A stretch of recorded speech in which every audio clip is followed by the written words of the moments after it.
Price the Lord. ഈശോയിൽ ഏറ്റവും സ്നേഹമുള്ള സഹോദരങ്ങളെ, നമ്മളെ കർത്താവ് ഇവിടെ ഒരുമിപ്പിച്ചിരിക്കുന്നു. പക്ഷെ അവിടുന്ന് ഒരിക്കൽ പറഞ്ഞു, നിങ്ങൾ രഹസ്യമായി കേൾക്കുന്നത് പുരമുകളിൽ പ്രഘോഷിക്കുവാനെന്ന്. Praise the Lord. അവിടുത്തെ വാക്കനുസരിച്ച് ഈ രഹസ്യമുറിയിൽ നാം ഇവിടെ കേൾക്കുന്നതും പ്രഘോഷിക്കപ്പെടുന്നതും പരസ്യമായി പ്രഖ്യാപിക്കപ്പെടാനുള്ള വലിയ സത്യങ്ങളാണ്. ആ സത്യങ്ങൾ എവിടെയെല്ലാം എത്തണമോ അവിടെയെല്ലാം എത്താൻ തക്ക വിധം അവിടുത്തെ തിരുമുമ്പിൽ നമുക്ക് പ്രാർത്ഥിക്കാം. നമുക്കറിയാവുന്നതുപോലെ സഭയുടെ അടിസ്ഥാന വിശ്വാസ പ്രമാണങ്ങൾ അല്ലെങ്കിൽ വിശ്വാസത്തിൻ്റെ രണ്ട് അടിത്തൂണുകൾ, ഒന്ന് ദൈവത്തിൻ്റെ ഏകത്വവും ത്രിത്വവും, രണ്ടാമത്തേത് ഏതാണ്? പുത്രനായ ദൈവത്തിൻ്റെ മനുഷ്യാവതാരവും കുരിശുമരണവും ഉത്ഥാനവും മനുഷ്യവർഗത്തിൻ്റെ വീണ്ടെടുപ്പുമാണ്. അപ്പോൾ ഏറെ നാം പ്രഘോഷിക്കപ്പെടുന്നത് അല്ലെങ്കിൽ പ്രഘോഷിച്ച് കേൾക്കേണ്ടതും കേൾക്കുന്നതും ഈ രണ്ടാമത്തെ കാര്യമാണ്. പുത്രനായ ദൈവത്തിൻ്റെ മനുഷ്യാവതാരവും കുരിശുമരണവും ഉത്ഥാനവുമാണ് മനുഷ്യവർഗത്തിന് രക്ഷയായി തീർന്നത് എന്നുള്ളതാണ്. Price the Lord. നമ്മുടെ വിശ്വാസത്തിൻ്റെ രണ്ടടിത്തൂണുകൾ, ഒന്ന് ദൈവത്തിൻ്റെ ഏകത്വവും ത്രിത്വവും, രണ്ട് പുത്രനായ ദൈവത്തിൻ്റെ മനുഷ്യാവതാരവും കുരിശുമരണവും ഉത്ഥാനവും മനുഷ്യവർഗത്തിൻ്റെ വീണ്ടെടുപ്പ്. അപ്പം നമ്മൾ ഉറച്ചു വിശ്വസിക്കുന്നു, നമ്മുടെ വീണ്ടെടുപ്പിന് കാരണമായി തീർന്നത് പുത്രനായ ദൈവത്തിൻ്റെ മനുഷ്യാവതാരവും കുരിശുമരണവും ഉത്ഥാനവുമാണ് എന്ന് നമ്മൾ ഉറച്ചു വിശ്വസിക്കുന്നു. അങ്ങനെയെങ്കിൽ തീർച്ചയായിട്ടും ഈ മനുഷ്യാവതാരവും കുരിശുമരണവും ഉത്ഥാനവും എന്താണെന്ന് അതിൻ്റെ രഹസ്യങ്ങളെ നാം ഒന്ന് ധ്യാനിച്ച് കണ്ടെത്തേണ്ടതും പരിശോധിച്ചറിയേണ്ടതുണ്ട്. ഇന്ന് ഒത്തിരി പേര് വിശ്വസിക്കുന്നത് അവരാ വിശ്വാസ കുടുംബത്തിൽ ജനിച്ചതുകൊണ്ടാണ്. 2 അല്ലെങ്കിൽ 3 പ്രബലമായ വിശ്വാസങ്ങൾ നമ്മുടെ നാട്ടിലുണ്ട്. ക്രൈസ്തവ വിശ്വാസം, ഹൈന്ദവ വിശ്വാസം, ഇസ്ലാം മതവിശ്വാസം. എന്തുകൊണ്ടൊരാൾ ക്രൈസ്തവനായിരിക്കുന്നു, എന്തുകൊണ്ടൊരാൾ ക്രിസ്ത്യാനി ആയിരിക്കുന്നു എന്ന് ചോദിച്ചാൽ പെട്ടെന്ന് കിട്ടുന്ന ഉത്തരം എന്താ? ഒരു ക്രൈസ്തവ കുടുംബത്തിൽ ജനിച്ചു പോയതുകൊണ്ട് ക്രിസ്ത്യാനിയായി. ഹിന്ദു കുടുംബത്തിൽ ജനിച്ചവൻ ഹിന്ദുവായി. ഇസ്ലാം കുടുംബത്തിൽ ജനിച്ചതുകൊണ്ട് ഈ മുസ്ലിമായി. പക്ഷേ ഓർക്കുക, ഇത് പാരമ്പര്യത്തിലൂടെ നമുക്ക് ലഭിച്ച വിശ്വാസമാണ്. ഈ വിശ്വാസത്തിന്, ക്രൈസ്തവ വിശ്വാസം പാരമ്പര്യത്തിലൂടെ ലഭിക്കുമ്പോഴും അതിന് തീർച്ചയായിട്ടും പ്രസക്തിയുണ്ട്. പക്ഷേ നാം വിശ്വസിക്കുന്ന സത്യങ്ങളെ നാം അറിയേണ്ടതുണ്ട്. അത് അനുഭവത്തിൻ്റെ മേഖലയിൽ അറിയേണ്ടതുണ്ട്. ജ്ഞാനത്തിൻ്റെ മേഖലയിലും അനുഭവത്തിൻ്റെ മേഖലയിലും നമ്മൾ അറിയേണ്ടതുണ്ട്. ഒരു കാലത്ത് ഞാൻ പ്രസംഗിച്ചിരുന്നു, പക്ഷേ ഇന്ന് ഞാൻ പ്രസംഗിക്കുന്നത് ഞാൻ വിശ്വസിക്കുന്നത് കൊണ്ടല്ല. Price the Lord. വിശ്വസിച്ചത് സത്യമാണെന്ന് ഞാൻ അനുഭവിച്ചറിഞ്ഞതുകൊണ്ട്. ഇത് വ്യത്യാസം ഉണ്ടാവുമോ? തീർച്ചയായിട്ടും വ്യത്യാസം ഉണ്ടാവും. അനുഭവിച്ചറിഞ്ഞതിനെ പറയുമ്പോൾ തീർച്ചയായിട്ടും വ്യത്യാസം ഉണ്ടാവും. അത് പറയുന്നയാളിലും വ്യത്യാസം ഉണ്ടാക്കും, കേൾവിക്കാരിലും വ്യത്യാസം ഉണ്ടാക്കും. എൻ്റെ ഒരു ഭാഗ്യമാണ് ഒത്തിരി പേര് കേട്ടവർ അതിനനുസരിച്ച് അവരിൽ മാറ്റം ഉണ്ടാകാനും അനുഭവം ഉണ്ടാകാനും ഇടയായി എന്നുള്ള തിരിച്ചറിവ്, അല്ലെങ്കിൽ അത് അറിയാൻ സാധിച്ചത് എൻ്റെ ഒരു ഭാഗ്യമായിട്ട് ഞാൻ കാണുകയാണ്. ഇന്നലെ കാറിൽ സഞ്ചരിക്കുമ്പോൾ ഞാനും സജിയും ഒരു ടോക്ക് കേട്ടുകൊണ്ട് പോരുകയായിരുന്നു. പക്ഷേ ആ പ്രഭാഷണം കേട്ടുകൊണ്ട് പോകുമ്പോൾ, അല്ലെങ്കിൽ ആ പ്രഘോഷണം കേട്ടുകൊണ്ട് പോരുമ്പോൾ ആ പ്രഭാഷണം എന്നെ സ്പർശിച്ചു. ആ പ്രഭാഷണം മറ്റാരും പറഞ്ഞതായിരുന്നില്ല, എൻ്റെ തന്നെ റെക്കോർഡ് ചെയ്ത ഒരു പ്രഭാഷണമായിരുന്നു. Price the Lord. കാരണം എൻ്റേതായിട്ടല്ല ഞാനത് ശ്രവിച്ചത്, പക്ഷേ എൻ്റെ മുമ്പിൽ പ്രഘോഷിക്കപ്പെട്ട വചനം അല്ലെങ്കിൽ ആ സത്യം വീണ്ടും എന്നെ സ്പർശിക്കാൻ അത് കാരണമാക്കി. അപ്പോൾ അങ്ങനെയെങ്കിൽ തീർച്ചയായിട്ടും നമ്മൾ വിശ്വസിക്കുന്നത് കൊണ്ടല്ല പറയുന്നത്, വിശ്വസിച്ചത് സത്യമാണെന്ന് അനുഭവിച്ചതുകൊണ്ടാണ് പറയുന്നത്. ആ അനുഭവം ഒരു റെക്കോർഡിങ്ങിൽ പോലും പറഞ്ഞ വ്യക്തിയെ പോലും സ്പർശിക്കുന്നതെങ്കിൽ തീർച്ചയായിട്ടും അതിൻ്റെ സ്പർശന ശേഷി വളരെ വലുതാണെന്ന് ഞാൻ കരുതുന്നു. Price the Lord. അപ്പോൾ അതുകൊണ്ട് നമുക്ക് ഈ ഒരു സത്യത്തെ പരിശോധിക്കാം. പരിശുദ്ധ ത്രിത്വത്തിലെ 2ാം ആളായ പുത്രൻ തമ്പുരാൻ പരിശുദ്ധ കന്യാമാതാവിൽ നിന്ന് പരിശുദ്ധാത്മാവിൻ്റെ പ്രവർത്തനത്താൽ ശരീരമെടുത്ത് ഭൂമിയിൽ പിറന്ന് ഇവിടെ ജീവിച്ചില്ലായിരുന്നെങ്കിൽ, പാടുവീടുകൾ സഹിച്ച് കുരിശിൽ മരിച്ചില്ലായിരുന്നെങ്കിൽ, ദൈവത്തെ അങ്ങനെ വെളിപ്പെടുത്തിയില്ലായിരുന്നെങ്കിൽ, ആ കുരിശുമരണത്തിന് ശേഷം ഉത്ഥാനം ചെയ്തതായിട്ട് നമുക്ക് കാണപ്പെട്ടില്ലായിരുന്നെങ്കിൽ പൗലോസ്ലീഹ പറയുന്നത് പോലെ നമ്മുടെ വിശ്വാസം വ്യർത്ഥമാകുമായിരുന്നു. അപ്പോൾ ഉത്ഥാനം ചെയ്ത യേശുവിലാണ് നമ്മൾ വിശ്വസിക്കുന്നത്. എനിക്ക് വേണ്ടി മരിച്ചവനിൽ ഞാൻ വിശ്വസിക്കുന്നു. മരിച്ചവനിൽ മാത്രം വിശ്വസിച്ചുകൊണ്ട് കാര്യമില്ല. എന്താ കാരണം? മരിച്ചവൻ എന്നെ സഹായിക്കാൻ ഇന്നിവിടെ ഇല്ലെന്ന് എനിക്ക് തോന്നിയ പിന്നെ ആ മരണം കൊണ്ട് എന്താ കാര്യം? അപ്പോൾ മരിച്ചവൻ ഇന്ന് ഉയർത്തെഴുന്നേറ്റ് എന്നോടൊപ്പം ഉണ്ട്. അവിടുത്തെ സഹായം എനിക്ക് ലഭ്യമാണ്. അവിടുന്ന് എന്നോടുകൂടി സഹവസിക്കുന്നു എന്നുള്ള അനുഭവം. അപ്പോൾ അത് തീർച്ചയായിട്ടും നമ്മുടെ ജീവിതത്തെ ആകെ മാറ്റിമറിക്കുന്നതാണ്. ഇനി നമുക്ക് ഈ രഹസ്യത്തിലേക്ക് നമുക്കൊന്ന് കിടക്കാം. ഇവിടെയാണ് ഏറ്റവും പ്രധാനപ്പെട്ട ഒരു വാക്യം ഇപ്പോഴെൻ്റെ ഓർമ്മയിൽ വരുന്നതാണ്. യോഹന്നാൻ സുവിശേഷം 17-ാം അധ്യായത്തിൻ്റെ 3-ാം വാക്യമാണ്. ഏക സത്യദൈവമായ അവിടുത്തെയും അങ്ങ് അയച്ച യേശു ക്രിസ്തുവിനെയും അറിയുക എന്നതാണ് നിത്യജീവൻ. നമ്മളെല്ലാം നിത്യജീവന് വേണ്ടിയാണല്ലോ പോരാടുന്നത്, അല്ലേ? അതിനുവേണ്ടിയാണല്ലോ ശ്രമിക്കുന്നത്. അതാണ് നമ്മുടെ ലക്ഷ്യം. അപ്പം നമ്മുടെ ലക്ഷ്യം നിത്യജീവനാണ് എന്നുള്ളതിന് യാതൊരു സംശയമില്ല. ഇവിടെ ഇരിക്കുന്ന എല്ലാവരെ സംബന്ധിച്ചും അതാണ് ലക്ഷ്യമെന്ന് ഞാൻ ഉറച്ചു വിശ്വസിക്കുന്നു. Price the Lord. ആ ലക്ഷ്യമില്ലാത്ത അനേകരെ നമ്മൾ നമ്മുടെ ചുറ്റും കാണുന്നു. യേശുവിൻ്റെ ഏറ്റവും വലിയ ദുഃഖം അതായിരുന്നു. ഗെത്ശമനിയിൽ യേശുവിൻ്റെ വേദന രക്തം വിയർത്തതിനോളം എത്തിയത് ഒരുപക്ഷെ അതിൻ്റെ പേരിലായിരുന്നു. അല്ലാതെ കുരിശിൽ എനിക്ക് മരിക്കേണ്ടി വരുമല്ലോ ആ ദാരുണ പീഡാസഹനത്തെ ഓർത്തിട്ടാണെന്ന് ഞാൻ കരുതുന്നില്ല. അപ്പോൾ തീർച്ചയായിട്ടും ഇന്ന് അനേകം പേര് ജീവിക്കാൻ വേണ്ടി ജീവിക്കുന്നു. ജീവിക്കുക എന്നതൊരു ലക്ഷ്യമാകാൻ പാടില്ല. ഒരു ലക്ഷ്യത്തിന് വേണ്ടി ജീവിക്കണം. അപ്പോൾ എൻ്റെ നിത്യരക്ഷ, എൻ്റെ നിത്യജീവൻ പ്രാപിക്കൽ എന്ന ലക്ഷ്യം, അതോടൊപ്പം എന്നോടുകൂടി വസിക്കുന്ന സകല ജനത്തിനും രക്ഷയുടെ അനുഭവം, നിത്യജീവൻ്റെ അനുഭവം ഉണ്ടാകണമെന്നുള്ള ലക്ഷ്യം എനിക്കുണ്ടാകണം. അതില്ലെങ്കിൽ ഇവിടം കൊണ്ട് നമ്മുടെ ജീവിതം തീർത്ത് കളയാണ് നമ്മൾ ചെയ്യുന്നത്. അതുകൊണ്ടാണ് യേശു ചോദിച്ചത്, ലോകം മുഴുവൻ നേടിയാലും നിൻ്റെ ആത്മാവ് നഷ്ടപ്പെട്ടാൽ എന്ത് പ്രയോജനം? കർത്താവ് പറഞ്ഞു, ശരീരത്തെ കൊല്ലുന്നവരെ ഭയപ്പെടണ്ട. അപ്പോൾ ആ ശരീരത്തെക്കാൾ വലുതുണ്ടെന്നുള്ളതുകൊണ്ടാണല്ലോ അത് പറഞ്ഞത്. നമ്മുടെ ശരീരം തന്നെ എത്രയോ വിലയുള്ളതാണ്. ഞാൻ ഓർക്കായിരുന്നു, ഡയാലിസിസിന് വിധേയമായി ഏറെ നാൾ ജീവിച്ച ഒരു സഹോദരൻ പറയായിരുന്നു, എൻ്റെ ഒരു കസിൻ, എത്ര ലക്ഷങ്ങളാണ് ഈ ശരീരത്തിലെ ഒരവയവം പ്രവർത്തിക്കാതായപ്പോൾ അദ്ദേഹം ചെലവഴിച്ചത്. അപ്പോൾ ഇത്രയും മഹത്തായ ഈ ശരീരം ദൈവത്തിൻ്റെ ആലയമാണെന്നുള്ളതാണ് അതിൻ്റെ പ്രത്യേകത. നിങ്ങൾ ദൈവത്തിൻ്റെ ആലയങ്ങളാകുന്നു, ദൈവാത്മാവ് നിങ്ങളിൽ വസിക്കണമെന്ന് നിങ്ങൾ അറിയുന്നില്ലേ? അപ്പം ദൈവത്തിൻ്റെ ആലയമാണ് ഈ ശരീരം. അപ്പോൾ നമ്മുടെ സ്ഥൂല ശരീരം മാത്രമല്ല, നമ്മളിലൊരു സൂക്ഷ്മ ശരീരവും ഉണ്ട്. ആ ഉയർത്തെഴുന്നേൽക്കുന്ന ശരീരം, യേശു താബൂറിൽ മറുരൂപപ്പെട്ടപ്പോൾ ശിഷ്യന്മാർ കണ്ട ആ ശരീരം, അത് നമുക്കൊക്കെ ഉണ്ട്. അപ്പോൾ നമ്മൾ യേശുവിൻ്റെ അല്ലെങ്കിൽ പരിശുദ്ധ റീത്തിൻ്റെ ആലയങ്ങളാണ് എന്നത് ഒരു കാര്യം. അപ്പോഴും കർത്താവ് പറയുന്നു, ഈ ശരീരത്തെ കൊല്ലുന്നവരെ നിങ്ങൾ ഭയപ്പെടണ്ട. ശരീരത്തെയും ആത്മാവിനെയും കൊന്ന് നരകത്തിൽ തള്ളാൻ കഴിയുന്നവനെ ഭയപ്പെടുക, അവനെ നിങ്ങൾ ഭയപ്പെടുക. ആരായിരിക്കും ഇത്? ശരീരത്തെയും ആത്മാവിനെയും കൊന്ന് നരകത്തിൽ വലിച്ചെറിയാൻ കഴിയുന്നവൻ ആരാ? അവനെ ഭയപ്പെടണമല്ലോ. മറ്റാരുമല്ല, ഞാൻ തന്നെയാണ്. Price the Lord. ഞാൻ തന്നെയാണ് എന്നെ ആത്മാവോടും ശരീരത്തോടും കൂടി നരകത്തിൽ തള്ളാൻ കഴിയുന്നവൻ. കാരണം എൻ്റെ തീരുമാനമാണ്, എൻ്റെ വിധിയാണ്. വിധി എന്ന് പറഞ്ഞാൽ തീരുമാനം എന്നർത്ഥമുള്ളൂ. നീ വിധിക്കുന്ന വിധിയാൽ നീ വിധിക്കപ്പെടും. അങ്ങനെയെങ്കിൽ ഞാൻ എടുക്കുന്ന ഒരു തീരുമാനം എന്നെ ബാധിക്കുന്ന തീരുമാനമാണ്. അതുകൊണ്ടാണ് യേശു പറഞ്ഞത്, ഓരോ വ്യർത്ഥവാക്കിനും നിങ്ങൾ കണക്ക് കൊടുക്കേണ്ടി വരും. നീ പറയുന്നൊരു വ്യർത്ഥവാക്ക് നിൻ്റെ വിധിയാണ്. അപ്പം നീ വിധിക്കുന്ന വിധിയാൽ നീ വിധിക്കപ്പെടും. അങ്ങനെയെങ്കിൽ തീർച്ചയായിട്ടും എൻ്റെ തീരുമാനമാണ് എന്നെ നരകത്തിൽ തള്ളാൻ കഴിയുന്ന തീരുമാനം.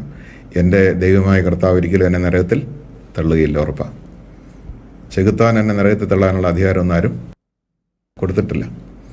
പിന്നെ എനിക്കാണ്, എൻ്റെ സ്വാതന്ത്ര്യത്തിൻ്റെ വിനിയോഗമാണ് എന്നെ എവിടെ പോകണമെന്ന് തീരുമാനിക്കുന്നത്. അന്ത്യവിധിയെക്കുറിച്ചെടുക്കുന്ന ആ ഭാഗത്ത് ഈശോ പറയുന്നുണ്ട്, എൻ്റെ പിതാവിനാൽ അനുഗ്രഹിക്കപ്പെട്ടവരെ വരുവൻ. അനുഗ്രഹിക്കപ്പെടുക എന്ന് പറഞ്ഞാൽ എന്താ അർത്ഥം? അനുഗ്രഹത്തിൻ്റെ കീഴിലേക്ക് ബോധപൂർവം കടന്നു വരിക എന്നർത്ഥം. ശപിക്കപ്പെട്ടവരെ എന്ന് പറഞ്ഞ അർത്ഥം അനുഗ്രഹത്തിലേക്ക് വരാതെ സ്വന്തം തീരുമാനത്താൽ സ്വന്തം വഴിയെ പോയവരെന്നർത്ഥം. പ്രകാശം ലോകത്തിലേക്ക് വന്നു എന്നിട്ടും പ്രകാശത്തെക്കാൾ അധികമായ അന്ധകാരത്തെ സ്നേഹിച്ചു. അതാണ് ശിക്ഷാവിധി. അപ്പോൾ ശിക്ഷാവിധി എന്ന് പറയുന്നത് ഒരു വ്യക്തിയുടെ സ്വന്തമായ തിരഞ്ഞെടുപ്പും തീരുമാനവുമാണ്. ദൈവം അതിനെ അംഗീകരിക്കുന്നു. അത്രമാത്രം നമ്മുടെ സ്വാതന്ത്ര്യത്തെ ദൈവം അംഗീകരിക്കുന്നു. അതാണ്. അങ്ങനെയെങ്കിൽ തീർച്ചയായിട്ടും നമ്മളിവിടെ പരിശോധിക്കാൻ പോകുന്നത് പുത്രനായ ദൈവത്തിൻ്റെ മനുഷ്യാവതാരവും കുരിശുമരണവും ഉത്ഥാനവും എങ്ങനെയാണ് എനിക്ക് രക്ഷയായിത്തീരുന്നത്, എങ്ങനെയാണ് എൻ്റെ തീരുമാനത്തെ സ്വാധീനിക്കുന്നത്, എൻ്റെ ആത്മാവിനെ എങ്ങനെയാണ് ജീവനിലേക്ക് നയിക്കാൻ പര്യാപ്തമായ ഒരു തീരുമാനം എനിക്ക് എടുക്കാൻ പറ്റുന്നത്. അപ്പോൾ ശരീരത്തെ കൊല്ലുന്നവരെ ഭയപ്പെടേണ്ട, ആത്മാവിനെയും ശരീരത്തെയും നരകത്തിൽ തള്ളാൻ കഴിയുന്നവനെ അവനെ ഭയപ്പെടുക. അപ്പം നമ്മൾ ഓരോരുത്തരും നമ്മുടെ തീരുമാനത്തെ ഭയപ്പെടണം. തെറ്റായ തീരുമാനം എടുക്കാൻ പാടില്ല. ശരിയായ ഒരു തീരുമാനം എടുക്കാൻ വേണ്ടിയാണ് ദൈവമായ കർത്താവ് തൻ്റെ പുത്രനെ ഈ ഭൂമിയിലേക്ക് അയച്ചത്. നമുക്കറിയാം, ഒരുപാട് തെറ്റായ തീരുമാനങ്ങൾ മനുഷ്യൻ എടുത്തുകൊണ്ടിരിക്കുക. കാരണം തെറ്റായ പ്രബോധനങ്ങൾ ഉള്ളതുകൊണ്ടാണ് തെറ്റായ തീരുമാനങ്ങൾ എടുക്കുന്നത്. അപ്പോൾ ശരിയായ സത്യമായ പ്രബോധനം ലഭിച്ചാൽ മാത്രമേ സത്യമായ നിലപാടെടുക്കാൻ സാധിക്കുകയുള്ളൂ. അപ്പോൾ അതുകൊണ്ട് സത്യം അറിയുക എന്നുള്ളത് ഏറ്റവും പ്രധാനപ്പെട്ട കാര്യമാണ്. അതുകൊണ്ടാണ് യേശു പറഞ്ഞത്, നിങ്ങൾ സത്യം അറിയുകയും സത്യം നിങ്ങളെ സ്വതന്ത്രരാക്കുകയും ചെയ്യും. അപ്പോൾ സത്യം അറിയാത്ത ആർക്കും സ്വാതന്ത്ര്യം ഇല്ല. അപ്പോൾ ദൈവത്തെ സത്യമായി അറിയുക. ദൈവത്തെ അറിഞ്ഞു എന്ന് പറഞ്ഞിട്ട് കാര്യമില്ല. ദൈവത്തെ സത്യമായി അറിയുക എന്നുള്ളത് ഏറ്റവും പ്രധാനപ്പെട്ട കാര്യമാണ്. അപ്പോൾ നിത്യജീവൻ എന്ന് പറയുന്നത് തന്നെ ദൈവത്തെ സത്യമായി അറിയുന്നതിൻ്റെ ഫലമാണ്. ഏകസത്യദൈവമായ അവിടുത്തെയും അങ്ങയച്ച യേശു ക്രിസ്തുവിനെയും അറിയുക എന്നതാണ് നിത്യജീവൻ. അപ്പോൾ സത്യമായ അറിവ്. അതുകൊണ്ടാണ് യേശു എപ്പോഴും തന്നെക്കുറിച്ച് ഞാൻ സത്യമാണ് എന്ന് പറയുന്നത്. നിങ്ങൾ സത്യം അറിയുകയും സത്യം നിങ്ങളെ സ്വതന്ത്രരാക്കുകയും ചെയ്യുമെന്ന് പറയുന്നത്. അപ്പോൾ അടിമത്തമുള്ള ഒരു ലോകത്തിലേക്ക് ഈശോ വന്നത്. അസത്യത്തിൻ്റെ അടിമത്തം, അതിൻ്റെ ഫലമായിട്ടുണ്ടായ ഒരുപാട് അടിമത്തങ്ങൾ. ആ അടിമത്തത്തിൽ നിന്ന് മനുഷ്യന് സ്വാതന്ത്ര്യം കിട്ടണമെങ്കിൽ, രക്ഷ കിട്ടണമെങ്കിൽ സത്യം അറിയണം. അപ്പോൾ അതുകൊണ്ട് മനുഷ്യാവതാരവും കുരിശുമരണവും ഉത്ഥാനവും എങ്ങനെയാണ് മനുഷ്യവർഗത്തിന് സത്യം അറിയാനുള്ള മാർഗമാകുന്നത്. ഈശോ പറഞ്ഞു, ഞാനാണ് മാർഗം. എന്തിൻ്റെ മാർഗം? സത്യം അറിയാനുള്ള മാർഗം ഞാനാണ് ജീവൻ എന്ന് പറഞ്ഞാൽ അതിൻ്റെ അർത്ഥം ജീവൻ നൽകുന്നവൻ എന്നതിനേക്കാൾ ഞാൻ തന്നെയാണ് ജീവൻ. സത്യം പറയുന്ന എന്നതിനേക്കാൾ സത്യം ഞാനാണ്. മാർഗവും ഞാനാണ്. മാർഗത്തിന് മറ്റൊരു വലിയ അർത്ഥം കൂടെ ഉണ്ട്. നമ്മൾ പറയല്ലേ, വായു മാർഗം അമേരിക്കയിൽ പോയി, അല്ലെങ്കിൽ കപ്പൽ മാർഗം അമേരിക്കയിൽ പോയി എന്ന് പറഞ്ഞാൽ അതിൻ്റെ അർത്ഥം കപ്പലിൽ കയറിയിരുന്ന്, അങ്ങനെ കപ്പൽ മാർഗം പോയി എന്ന് പറഞ്ഞാൽ കപ്പലിൽ ഇരുന്നിട്ട് പോയി എന്നാണ്. അപ്പോൾ കർത്താവ് പറഞ്ഞിട്ടുണ്ട്, പിതാവിൻ്റെ അടുത്തേക്ക് ആർക്കും സ്വന്തം നിലയിൽ വരാനായിട്ട് സാധ്യമല്ല. എന്നിലൂടെ അല്ലാതെ ആരും പിതാവിൻ്റെ അടുത്തേക്ക് വരുന്നില്ല. അങ്ങനെയെങ്കിൽ യേശുവിൽ വസിക്കാതെ ആർക്കും സ്വന്തം നിലയിൽ പിതാവിൻ്റെ അടുത്തേക്ക് പോകാനായിട്ട് സാധ്യമല്ല. അതുകൊണ്ട് യേശുവിലാവുക എന്നത്, യേശുവിനെ അറിഞ്ഞ് വിശ്വസിച്ച് യേശുവിനെ സമർപ്പിച്ച് യേശുവിലാവുക എന്നുള്ളത് രക്ഷപ്പെടാൻ അത്യാവശ്യമാണ്. അങ്ങനെയെല്ലാം ഉള്ളതുകൊണ്ട് യേശു ഏകരക്ഷകനാണെന്ന് പറയാതിരിക്കാൻ നിവൃത്തിയില്ല. Price the Lord. നമുക്കതുകൊണ്ട് ആദ്യമേ ഒരു ഭാഗം നമുക്ക് ചിന്തിക്കാം. ഇവിടെ അസത്യം നിറഞ്ഞൊരു ലോകത്തിലാണ് നമ്മൾ ജീവിക്കുന്നത്. 3 മേഖലകളിലാണ് അസത്യമുള്ളത്. ദൈവമേഖലയിൽ, അല്ലെങ്കിൽ ദൈവത്തെക്കുറിച്ചുള്ള അസത്യം ഈ ലോകത്ത് നിറഞ്ഞിരിക്കുന്നു. മനുഷ്യനെക്കുറിച്ചുള്ള അസത്യം ഈ ലോകത്ത് നിറഞ്ഞിരിക്കുന്നു. നാം ജീവിക്കുന്ന ഈ ലോകത്തെക്കുറിച്ച്, അല്ലെങ്കിൽ സൃഷ്ടപ്രപഞ്ചത്തെക്കുറിച്ച്, സൃഷ്ടവസ്തുക്കളെക്കുറിച്ചുള്ള അസത്യം ഈ ലോകത്തിൽ നിറഞ്ഞു നിൽക്കുന്നു. ഈ അസത്യം എവിടുന്ന് വന്നു എന്നുള്ളത് ആദ്യം പരിശോധിക്കാം. ഇവിടെയാണ് ആദി മാതാപിതാക്കന്മാരുടെ ജീവിതത്തിലേക്ക്, ഏദൻ തോട്ടത്തിലേക്ക് നമ്മൾ പോകേണ്ടി വരുന്നത്. ഏദൻ തോട്ടത്തിൽ നമ്മൾ കാണുന്നു, ദൈവം മനുഷ്യനെ സൃഷ്ടിച്ചു. ദൈവത്തിൻ്റെ ഛായയിലും സാദൃശ്യത്തിലും മനുഷ്യനെ സൃഷ്ടിച്ചു എന്ന് പറഞ്ഞാൽ, ദൈവത്തിൻ്റെ ഛായ സാദൃശ്യം എന്ന് പറഞ്ഞാൽ നമുക്ക് നമ്മുടെ ഛായയിലും സാദൃശ്യത്തിലും മനുഷ്യനെ സൃഷ്ടിക്കാമെന്ന് ദൈവം കൂടി ആലോചിച്ച് തീരുമാനിക്കുന്നതായിട്ട് നമ്മൾ കാണുന്നുണ്ട്, അല്ലേ? Let us create man in our own image and likeness. ത്രിത്വൈക ദൈവം ഒന്നിച്ചിരുന്നൊരു തീരുമാനം എടുത്തതാണ്. നമുക്ക് നമ്മുടെ ഛായയിലും സാദൃശ്യത്തിലും മനുഷ്യനെ സൃഷ്ടിക്കാം. ത്രിത്വൈക ദൈവത്തിൽ ഒരാൾക്ക് ഛായയും സാദൃശ്യമുണ്ട്. പിതാവിൻ്റെ തനി പ്രതിച്ഛായ തനി സാദൃശ്യമാണ് അവൻ. അപ്പോൾ യേശു ക്രിസ്തുവിൻ്റെ സാദൃശ്യത്തിലാണ്, അല്ലെങ്കിൽ പുത്രൻ തമ്പുരാൻ്റെ, നമ്മൾ ഈ ഭാഗത്ത് പറയുമ്പോൾ പുത്രൻ തമ്പുരാൻ്റെ സാദൃശ്യത്തിലാണ് ദൈവം മനുഷ്യനെ സൃഷ്ടിച്ചത്. അതുകൊണ്ട് തന്നെയാണ് പുത്രൻ തമ്പുരാന് നമ്മുടെ ഇടയിലേക്ക് വരാനായിട്ട് സാധിച്ചത്. Price the Lord. പിതാവിൽ നിന്ന് ജനിച്ചവൻ, സൃഷ്ടിക്കപ്പെടാത്തവൻ, പിതാവിനോട് സമനായവൻ, അനാദിയിലെ പിതാവിൽ നിന്ന് ജനിച്ചു. അങ്ങനെ അവൻ രൂപമുള്ളവനും സാദൃശ്യമുള്ളവനായിട്ട് മാറി. ഈ രൂപവും സാദൃശ്യവും ഈ ഭൂമിയിൽ പരിശുദ്ധ കന്യാമാതാവിൽ നിന്ന് പിറവിയെടുക്കുന്നതിന് മുമ്പേ പുത്രൻ തമ്പുരാനുണ്ട്. Price the Lord. അപ്പോൾ ആ സാദൃശ്യത്തിലാണ് മനുഷ്യനെ സൃഷ്ടിച്ചത്. അതുകൊണ്ടാണ് യേശുവിനെ രണ്ടാമത്തെ ആദമെന്ന് പറയുന്നത്. ആദ്യത്തെ ആദത്തെ സൃഷ്ടിച്ചത് ഈ രൂപത്തിലാണ്. അപ്പോൾ അത് സമയത്തിലേക്ക് അവൻ രണ്ടാമത് വന്നെന്ന് മാത്രമേ ഉള്ളൂ, പണ്ടേ അവനുണ്ട്. അപ്പോൾ ഇവിടെ നമുക്ക് ഓരോരുത്തർക്കും ലഭിച്ചിരിക്കുന്ന നമ്മുടെ രൂപവും സാദൃശ്യവും പുത്രനായ ദൈവത്തിൻ്റെ രൂപവും സാദൃശ്യമാണ്. അതുകൊണ്ടാണ് പുത്രനായ ദൈവത്തിന് നമ്മുടെ ഇടയിലേക്ക് ആ രൂപത്തിലും സാദൃശ്യത്തിലും വരാനായിട്ട് സാധിച്ചത്. Price the Lord. ഇനി എന്തിനാണ് പുത്രനായ ദൈവം ഈ ഭൂമിയിലേക്ക് വന്നതിന് കാരണം മനുഷ്യൻ അസത്യത്താൽ നയിക്കപ്പെടുന്നവനായി തീർന്നു, ദൈവത്തിൻ്റെ നിയന്ത്രണം വിട്ടുപോയവനായി തീർന്നു. ഏദൻ തോട്ടത്തിൽ അവനെ സൃഷ്ടിച്ചു എന്ന് പറയുമ്പോൾ തോട്ടം എന്ന് പറഞ്ഞാൽ എന്താ ഉദ്ദേശിക്കുന്നത്? തോട്ടം എന്ന് പറഞ്ഞാൽ തികഞ്ഞ സംരക്ഷണമുള്ള ഒരു സ്ഥലം, നല്ല ഫലപുഷ്ടിയുള്ള ഒരു സ്ഥലം, എപ്പോഴും പരിപാലനയുള്ള ഒരു സ്ഥലം അല്ലേ? അതുപോലെ തന്നെ സുരക്ഷിതമായ ഒരു സ്ഥലം, എപ്പോഴും വേണ്ടതെല്ലാം കിട്ടിക്കൊണ്ടിരിക്കുന്ന ഒരു സ്ഥലം. മാത്രമല്ല അവിടെ ഒരു ഉടമസ്ഥനുണ്ട്, വെറും ഭൂമിയല്ല, പിന്നെയോ ഓൺഡ് ബൈ സംബഡി. അതാണ് തോട്ടം. അപ്പം അങ്ങനെയാണെങ്കിൽ മനുഷ്യനെ ദൈവം തൻ്റെ ഛായയിലും സാദൃശ്യത്തിലും സൃഷ്ടിച്ചു. അവനെ ഏദൻ തോട്ടത്തിലാക്കി എന്ന് പറഞ്ഞാൽ തൻ്റെ സമ്പൂർണ്ണ നിയന്ത്രണത്തിൽ ആക്കി. അതാണ് ദൈവരാജ്യം എന്ന് പറയുന്നത്. Price the Lord. രാജ്യം എന്ന് പറഞ്ഞാൽ അതിനർത്ഥം ഭരണമെന്ന്. അപ്പോൾ ഈശോയുടെ ഇവിടെ നടന്ന എല്ലാ പ്രസംഗത്തിൻ്റെ അല്ലെങ്കിൽ അവിടുത്തെ പ്രഭാഷണങ്ങൾക്കൊക്കെ അടിസ്ഥാനമായിട്ട് ഒരു പ്രമേയമായിട്ട് നിൽക്കുന്നത് ദൈവരാജ്യം. സ്വർഗസ്വനായ പിതാവേ എന്ന പ്രാർത്ഥന പഠിപ്പിച്ചു, അതിനകത്തും നിന്റെ രാജ്യം വരണമേ. ആദ്യത്തെ പ്രസംഗം എന്തായിരുന്നു? സമയം പൂർത്തിയായി, ദൈവരാജ്യം സമീപിച്ചിരിക്കുന്നു. അപ്പോൾ എവിടെയും നമ്മൾ കാണുന്നത് ഈശോ ദൈവരാജ്യത്തിൻ്റെ വക്താവായിട്ടാണ് വന്നത്, ദൈവരാജ്യമായിട്ടാണ് വന്നത്, ദൈവരാജ്യത്തിലേക്ക് മനുഷ്യനെ നയിക്കാനായിട്ടാണ് വന്നത്. അപ്പോൾ ഏദൻ തോട്ടം എന്നത് ദൈവരാജ്യത്തിൻ്റെ പ്രതീകമാണ്, ദൈവത്തിൻ്റെ സമ്പൂർണ്ണ നിയന്ത്രണം. അതുകൊണ്ടാണ് ആധിപത്യം മനുഷ്യനായിരിക്കട്ടെ എന്ന് ദൈവം പറഞ്ഞു അല്ലേ? ആധിപത്യം മനുഷ്യനായിരിക്കട്ടെ എന്ന് പറഞ്ഞാൽ എന്താർത്ഥം? ദൈവം സൃഷ്ടിച്ച സകലതും മനുഷ്യന് വേണ്ടി സൃഷ്ടിച്ചു, മനുഷ്യൻ്റെ ആധിപത്യത്തിന് കീഴിൽ ദൈവം കൊടുത്തു. അങ്ങനെയാണെങ്കിൽ ദൈവത്തിൻ്റെ ആധിപത്യത്തിന് കീഴിൽ മനുഷ്യൻ നിന്നാൽ മാത്രമേ ഈ സൃഷ്ടപ്രപഞ്ചം മുഴുവനും മനുഷ്യൻ്റെ ആധിപത്യത്തിൽ നിൽക്കുകയുള്ളൂ. എപ്പോൾ മനുഷ്യൻ ദൈവത്തിൻ്റെ നിയന്ത്രണം വിട്ടു പോയോ അപ്പോൾ അവൻ്റെ കീഴിലുള്ള സകലതും അവൻ്റെ നിയന്ത്രണം വിട്ട് പോയി. ഭാര്യ പോലും അവൻ്റെ നിയന്ത്രണം വിട്ടു പോയി എന്നുള്ളതാണ്, കുറ്റപ്പെടുത്തി. അപ്പോൾ ഞാൻ പറഞ്ഞു വരുന്നത്, അപ്പോൾ സമ്പൂർണ്ണ നിയന്ത്രണം ദൈവത്തിന് കിട്ടണം, എങ്കിൽ മാത്രമേ മനുഷ്യന് മനുഷ്യനായിരിക്കാൻ സാധിക്കുകയുള്ളൂ. നിയന്ത്രണത്തിൽ നിൽക്കണം. ഈശോ അതുകൊണ്ടാണ് പറഞ്ഞത്, അധ്വാനിക്കുന്നവരും ഭാരം വഹിക്കുന്നവരും എൻ്റെ അടുക്കുക, എൻ്റെ നുകം വഹിക്കുക. എന്താ നുകം വഹിക്കുക എന്ന് പറഞ്ഞാൽ? സമ്പൂർണ്ണ നിയന്ത്രണത്തിൽ നിന്ന് കൊടുക്കുക എന്നർത്ഥം.